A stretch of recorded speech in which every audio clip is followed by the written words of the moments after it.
తెలుగు రాష్ట్రాల మధ్య జల వివాదాల పరిష్కారానికి చర్చలే అత్యుత్తమ మార్గమని ఏపీ ముఖ్యమంత్రి చంద్రబాబు నాయుడు స్పష్టం చేశారు. అవకాశాలు వదిలి అనవసర రాజకీయాలు చేస్తే అభివృద్ధికి అవరోధంగా మారుతాయని అభిప్రాయపడ్డారు. సముద్రంలో కలిసే గోదావరి జలాలను మళ్లించేందుకే పోలవరం బనకచెర్ల లింక్ ప్రాజెక్టు నిర్మించ తలపెట్టామన్నారు. దిగువ రాష్ట్రంగా వచ్చిన నీటిని వాడుకుంటాం తప్ప ఎగువ రాష్ట్రాల హక్కులకు ఎలాంటి నష్టం కలిగించబోమన్నారు. దీనిపై అభ్యంతరాలుంటే తెలంగాణ ప్రభుత్వంతో చర్చించేందుకు తాను సిద్ధమని ప్రకటించారు. రాష్ట్ర విభజన సహా సమస్య ఏదైనా సామరస్య మార్గమే తన అభిమతమని పునరుద్ఘాటించారు. హైదరాబాద్లో ప్రభుత్వ స్థలాల పరిరక్షణకు ఉమ్మడి రాష్ట్రంలో చేపట్టిన చర్యల ఫలాలు నేడు అందుతాయని వివరించారు. ఏపీలో కూటమి ప్రభుత్వం ఏర్పడి ఏడాది పూర్తయిన సందర్భంగా ఈటీవీ, ఈనాడు ప్రత్యేక ముఖాముఖిలో చంద్రబాబు వివిధ అంశాలపై తన అభిప్రాయాలు పంచుకున్నారు. పోలవరంతో పాటు మీరు పోలవరం బనకచెర్ల అనేది గేమ్ చేంజర్ అంటున్నారు. మన రాష్ట్రంలో కూడా కొంతమంది ఎందుకు అది అవసరమా అంటున్నారు. తెలంగాణ ప్రభుత్వం ఏమో దానివల్ల మాకు నష్టం అని తెలంగాణలో ప్రభుత్వం కానీ అక్కడ రాజకీయ పార్టీలు కానీ అంటున్నాయి. నిజంగా పోలవరం బనకచెర్ల వల్ల ఏమన్నా తెలంగాణకి నష్టం ఉంటుందా? ఈ విషయంలో మీరు అక్కడ ముఖ్యమంత్రితో కలిసి ఒకసారి ఏమన్నా సామరస్యంగా దీన్ని పరిష్కరించుకునే అవకాశాలు ఉన్నాయా? నేను మొన్న కేంద్ర మంత్రి కూడా చెప్పాను, నేను అవసరమైతే తెలంగాణ ముఖ్యమంత్రి కానీ ప్రభుత్వం కానీ రాజకీయ నాయకులతో మాట్లాడడానికి సిద్ధంగా ఉన్నా. ప్రభుత్వంతోనే కాకుండా రాజకీయ నాయకులతో కూడా అంటే సమాధానం చెప్తాం. వాళ్ళు విన్నప్పుడు నేను చేయగలిగింది ఏం లేదు. ఇప్పుడు ఉదాహరణకు మీరు ఆలోచిస్తే నేనుండంగానే మీకు ఒక ప్రాజెక్టు శ్రీకారం చుట్టాం, దేవాదుల. ఆ దేవాదులు కట్టినప్పుడు నేనే అక్కడ గోదావరి పైన కట్టాం. తర్వాత కొన్ని లిఫ్ట్ ఇరిగేషన్ వీళ్ళు తీసుకొచ్చారు. ఇంకొక పక్కన పెద్ద లిఫ్ట్ ఇరిగేషన్ ఇప్పుడు కాళేశ్వరం ప్రాజెక్టు 1,20,000 కోట్ల రూపాయలు ఖర్చు పెట్టి వాళ్ళు చేశారు. ఒకసారి కృష్ణా వాటర్ డిస్ప్యూట్ వచ్చింది. కృష్ణా వాటర్ డిస్ప్యూట్ వచ్చినప్పుడు నేను కేసీఆర్ ముఖ్యమంత్రిగా, Uma Bharti central minister, affix body కూర్చొని డిస్కస్ చేశాం. మనం ఎందుకు కొట్టుకోవడం అనవసరంగా. యాజ్ ఆన్ టుడే కృష్ణా జలాలు మనం వాడుకుంటున్నాం. ఎగ్జిస్టింగ్ అలొకేషన్స్ ఏవి ఉన్నాయో దాన్నే వాడుకున్నాం.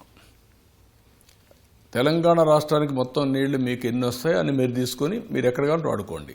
ఆంధ్రాకి ఎక్కడొస్తే వాడుకుందాం, ఎక్కడ గొడవలు లేకుండా ఉంటే. కొత్త ట్రిబ్యునల్ వచ్చి వాళ్ళు ఏం చెప్తే దానికి అవాయిడ్ అవుదని చెప్పాను. రెండోది, ఆ రోజు చిన్న చిన్న విషయాలు వస్తే మీరు కూడా కాళేశ్వరం కడుతున్నారు, కాళేశ్వరం నుంచి నీళ్లు ఇంకొక ప్రాంతానికి తీసుకుపోతున్నారు. నేను ఎప్పుడు దీన్ని అబ్జెక్ట్ చేయడం లేదు. అదే మరిగా మనకుండే నీళ్లు కాస్తో కోస్తో గోదావరిలో ఉన్నాయి, తెలంగాణ అప్పర్ ఏరియాలో ఉంది. మీరు వాడుకున్న మిగిలిన నీళ్లు కిందికి వస్తాయి, ఆ నీళ్లు సముద్రానికి వెళ్తాయి. 100 సంవత్సరాలు ఆవరేజ్ చూస్తే 3,000 టీఎంసీ నీళ్లు సముద్రానికి పోతున్నాయి. ఇప్పుడు వాడేది 200 టీఎంసీ నీళ్లు. అంటే 200 టీఎంసీ నీళ్లు వాడుకున్న ఇంకా 2,800 టీఎంసీ నీళ్లు సముద్రానికి పోతాయి. మీరు 100 సంవత్సరాలు యావరేజ్ అన్నారు. 100 సంవత్సరాలు సుమారు ఎన్ని సంవత్సరాలు సముద్రంలోకి వెళ్ళి? 100 సంవత్సరాల ఆవరేజ్ ఎప్పుడు పోతుంది? 1000 టీఎంసీ కంటే తక్కువ ఎప్పుడు ఉండదు. సో ప్రతి సంవత్సరం సముద్రంలోకి పోవాల్సింది గోదావరి నీరు? డెఫినెట్గా వస్తాయి. సో ఆ సముద్రంలోకి పోయే నీటిని మాత్రమే మనం వాడతాం. దీనికంటే పైనుండే తెలంగాణ, పైనుండే ఛత్తీస్గఢ్, వాళ్ళు వాడుకొని మిగిలిన నీళ్లు మనకు వస్తాయి ఒరిస్సా నుంచి కూడా. అంతేగాని ఇక్కడ జనరేట్ కావు ఈ నీళ్లు. సో ఎగువనున్న రాష్ట్రాలన్నీ వాడుకుని విడిచిపెట్టగా మిగిలిన నీరు మాత్రమే మీరు వాడుకుంటారు. ఆ నీళ్లే 3,000 టీఎంసీ పోతాయి. వరదలు వస్తే ఇక్కడంతా ముంపుకు గురవుతుంది. దీని విషయమే నేను చాలా స్పష్టంగా చెప్పేది.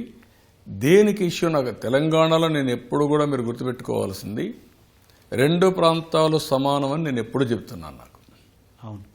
రెండోది, అన్నదమ్ములుగా విడిపోయిన తర్వాత కలిసి ముందుకు పోదామని. ఎవరు ఇప్పుడు కలవలేం అంటే 2 రాష్ట్రాలు కలుస్తాయని కాదు, అది అసాధ్యంగా అయిపోయింది. కానీ బ్రదర్స్ డివైడ్ అయ్యాం. కొంతమంది బ్రదర్స్ డివైడే కొట్టుకుంటూ ఉంటారు, దానివల్ల ఎవరికి లాభం లేదు. కష్ట నష్టాలు ఎన్ని ఉంటాయి. కానీ ఒకరికొకరికి అభిమానంతో ముందుకు పోతే గొడవలు లేకుండా బ్రహ్మాండంగా ముందుకు పోతాం అనేది నా థీరీ. అందుకే నేను చాలాసార్లు చెప్తాను స్పష్టంగా, ఆ రోజు కూడా విభజన జరిగిన సమయంలో కూడా రెండు ప్రాంతాలు సమానమని చెప్పిన ఏకైక వ్యక్తి నేను ఒక్కడే. ఏకైక party Telugu Desam party. Telugu Desam party Telugu వారి కోసం పెట్టిన పార్టీ. ప్రపంచం మొత్తం ఎక్కడ తెలుగు వాళ్ళు ఉన్నా వాళ్ళకి సేవ చేయాలని ఉద్దేశంతో పెట్టిన పార్టీ. ఆ సిద్ధాంతం ప్రకారం ముందుకు పోతున్నాం. కాబట్టి ఎవ్వరికీ నష్టం లేని విషయాన్ని రాజకీయం చేయడం కరెక్ట్ కాదు. దీనికి ఎవ్వరికీ నష్టం లేదు. ఇది ఇంటర్ స్టేట్ రివర్ ఇది నీళ్లు కాదు. ఇవి విత్ ఇన్ ది స్టేట్ సముద్రంలోకి పోయే నీళ్లు ఇక్కడ వాడుకుంటాం. వాళ్ళు ఎక్కువ వాడుకుంటే ఆ నీళ్ళన్నీ పోయినా మిగిలితేనే వస్తాయి. తెలంగాణతో చాలా సమస్యలు, ఉదాహరణకి కృష్ణా గోదావరి విషయాల్లో కావచ్చు, లేదా విభజన పెండింగ్ సమస్యలు కావచ్చు, కృష్ణా గోదావరి వాటర్ విషయాల్లో కావచ్చు, అలాగే వంశధారతో ఒరిస్సాతో కావచ్చు, ఇలా ఇరుగు పొరుగు రాష్ట్రాలతో చిన్న చిన్న ఇబ్బందులు ఉన్నాయి. వాటి విషయంలో ఏమన్నా మీరు రాజకీయంగా ఎప్పుడు కూడా తెలుగుదేశం పార్టీ వీలైనంత వరకు ప్రతి ఒక్క సమస్య సామరస్యంగా పరిష్కారం చేసుకోవాలనేది మా విధానం. రాష్ట్రాల మధ్య నీటి కోసమో లేకుంటే బార్డర్ల కోసమో లేనిపోని గొడవలు పడితే మనం మంచి సమయంలో అభివృద్ధి అయ్యే సమయంలో సమయం అంతా వేస్ట్ అవుతుంది. అందుకే అన్ని విషయాల్లో కూడా నేను చాలా స్పష్టంగా ఉన్నా. మనం కష్టపడాలి, కష్టపడితే పైకి వస్తాం. ఇప్పుడు నిన్న కూడా మీరు చూశారు, తమిళ నుంచి కన్నడ పుట్టిందన్నారు. అవసరం లేదని పెట్టుకొని దాన్ని ఒక ఇష్యూ చేయడం కరెక్ట్ కాదు. అది అటు తిరిగి రెండు రాష్ట్రాల మధ్య వైరం లాగా మారిపోతుంది. ఇది ఇప్పుడు జరిగిందంతా కూడా అదే. నీటి మధ్య రాష్ట్రాలు పోరాడడం, లేకుంటే భాష పట్ల రాష్ట్రాల్లో వైరుధ్యాలు రావడం, చిన్న చిన్న విషయాలపైన రావడం. ఇది కాకుండా బ్రాడర్ అజెండా ఉంది. ఈరోజు అవకాశాలు బ్రహ్మాండంగా ఉన్నాయి. ఆకాశమే హద్దుగా అభివృద్ధి చేసుకునే అవకాశాలు ఉన్నప్పుడు దానిపైన దృష్టి పెట్టాలి మనందరం. సరే, ఇదివరకు మీరు అన్నారంటే ఫ్రీక్వెంట్గా ఆంధ్ర తెలంగాణ సీఎంల మధ్య ఫ్రీక్వెంట్గా సమావేశమై ఏమైనా ఇష్యూస్ ఉంటే మాట్లాడుకుంటామని చెప్పన్నారు. కానీ ఒకటే సమావేశం జరిగింది. ముందు అవసరమైతే నేను కూడా కేంద్రాన్ని కూడా రిక్వెస్ట్ చేస్తాను మాట్లాడమని. వారికి కూడా నేను విజ్ఞప్తి చేస్తున్నా. ఈ సమస్య ఎవరికీ నష్టం లేదు. ఏదో ఒక రాజకీయ పార్టీ మాట్లాడేది కాబట్టి ఇంకొకరు మాట్లాడాలని మనం మాట్లాడుకోవడం కరెక్ట్ కాదని నా అభిప్రాయం. అందుకే అందరినీ రిక్వెస్ట్ చేస్తున్నా, అటు ఆంధ్ర తెలంగాణ అందరం కలిసి ఇది ఇష్యూ కాదు ఇష్యూ చేసుకోవడం మంచిది కాదు.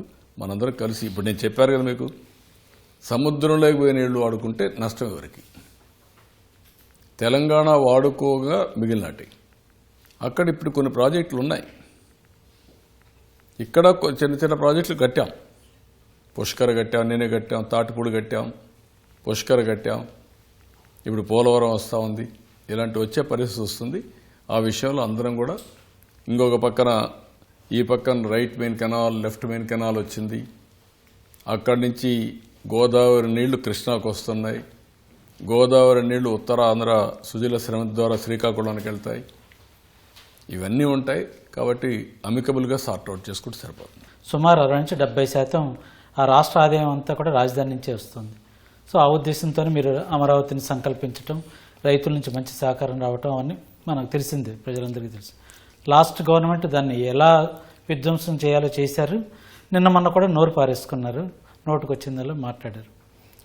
సో దాన్ని పక్కన పెడితే రాబోయే 4 ఏళ్లలో అమరావతి రాజధానిని మనం ఎలా చూడొచ్చు? కమింగ్ 4 years మీ ప్లాన్ ఏంటి? విభజన జరిగిన తర్వాత హైదరాబాద్ని అభివృద్ధి చేశాం. అది తెలంగాణకి వెళ్ళింది. ఇక్కడ ప్రజానీకం పాపులేషన్ ప్రకారం ఇక్కడ 58, అక్కడ 42%. అలాంటప్పుడు ఒకప్పుడైతే భయభ్రాంతులు అయిపోయారు.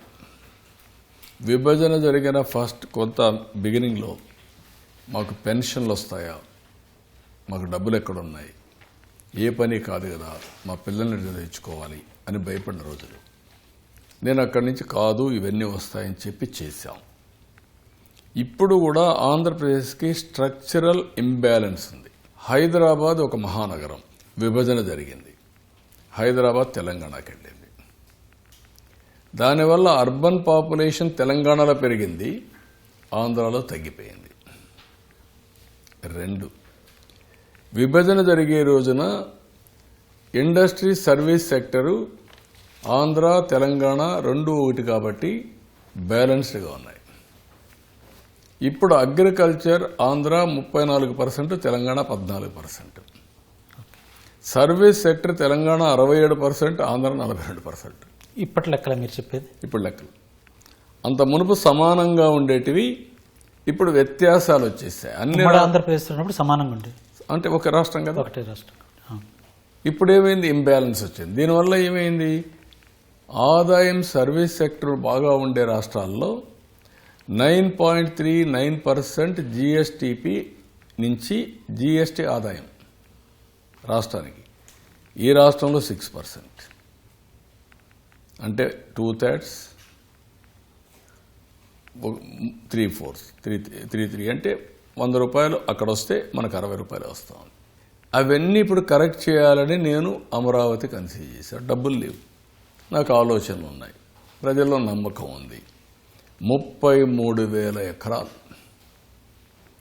ఒక్క మాట మాట్లాడకుండా నేను ఒక ల్యాండ్ పోలింగ్ ఫార్ములా ఇచ్చాను.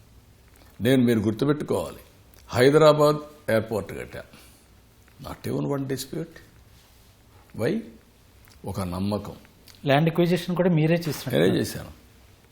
అప్పుడు హోమ్ మినిస్టర్, మా రెవెన్యూ మినిస్టర్ ఉండేవాడు దేవేంద్ర గౌడ్.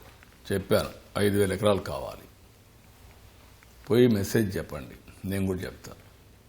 ఇక్కడ వాళ్ళకి ఇచ్చేది లిబరల్గా డబ్బులు ఇస్తాం, పక్కన కొనుక్కోమనండి. కొనుక్కుంటే ఆ డబ్బులతో ఆ వాల్యూ పెరుగుతుంది, వాళ్ళు బాగుపడతారు, మనకి ఎయిర్పోర్ట్ వస్తుంది. ఎయిర్పోర్ట్ రాకపోతే వాళ్ళ వాల్యూ పెరగదు చెప్పమన్నా. చెప్పాడు. 5,000 ఎకరాలు without any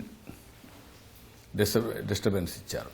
Hyderabad at develop అయింది, నిజాం ల్యాండ్, హార్స్ గ్రేజింగ్, అక్కడక్కడ మనకు ల్యాండ్ ఉండేది. నేనే దాన్ని కాపాడాను. హైదరాబాద్ అది కూడా గుర్తుపెట్టుకోవాలి. అది ఇప్పుడు కూడా ఒక హిస్టరీ ఉంటుంది మీకు. హైదరాబాద్లో ఏం చెప్పానంటే, ఎంఆర్ఓ ట్రాన్స్ఫర్ అయితే మొత్తం రాష్ట్రం అంతా అప్పుడు ఏ ల్యాండ్ వేకెంట్ ల్యాండ్ ఉంటే ఫిజికల్గా చూసి ఈయన హ్యాండ్ ఓవర్ చేసుకున్నాకనే రిలీవ్ కావాలి. ఓకే. గవర్నమెంట్ ల్యాండ్స్ బోర్డులు పెట్టించా, this land belongs to government, any trespass will be dealt seriously. అప్పుడు నాకు బన్వర్లాల్ కలెక్టర్ ఉండేవాడు, అతని పని ఇదే పని. ఎందుకు పెట్టానది, అక్కడి నుంచి నాకు హైటెక్ సిటీ కట్టాలనుకున్నాం, టెక్నాలజీ కంపెనీలు రావాలనుకున్నాం. ఈ ల్యాండ్ ఇచ్చుకుంటా పోతే నేను ఇచ్చింది ల్యాండే, వాళ్లే వచ్చి కంపెనీలు పెట్టారు. అది కూడా కాస్త కోస్త ప్రైస్ ఇచ్చారు. ఇక్కడ ల్యాండ్ లేదు, ఇక్కడంతా patta land, very very fertile land. అందుకే విజయవాడ చుట్టూ ఎప్పుడు అభివృద్ధి కాదు. ఎందుకంటే వీళ్ళు 5 కోట్లు 6 కోట్లు 3 కోట్లు చెప్తే ఎవడు వస్తారు, ఎవరు రారు ఇక్కడికి. అక్కడ చీప్గా వచ్చింది. ఇప్పుడు మళ్ళీ పెరిగింది, 100 కోట్లు అయిపోయినాయి. అప్పుడు ఇక్కడికి వచ్చి నేను పిలిపిస్తే 33,000 ఎకరాలు 29,000 మంది రైతులు స్వచ్ఛందంగా ఇచ్చారు. Not even 1% dispute, 99%. అది కూడా కలబెట్టారు ఇవ్వనీయకుండా, అయినా కూడా ఇచ్చారు. వాళ్ళ పార్టీ వాళ్ళు ఒకరిద్దరు తప్ప అందరూ ఇచ్చేశారు.